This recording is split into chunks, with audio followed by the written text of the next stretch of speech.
আসসালামু আলাইকুম প্রিয় ভিউয়ার্স।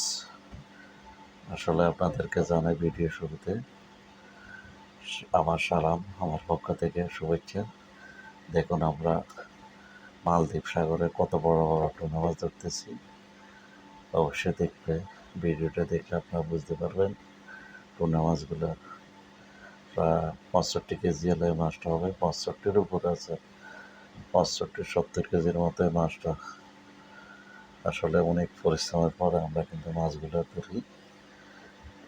ঝড় বৃষ্টি এবং সাগরে অনেক ঢেউ থাকে, অনেক সময় সব কিছু আমাদের মাথার উপর দিয়ে তারপরে মাছগুলো আমরা ধরি।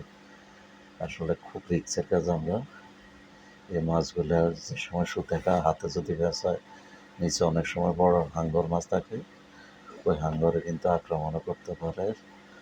যা হোক, আপনাদের তো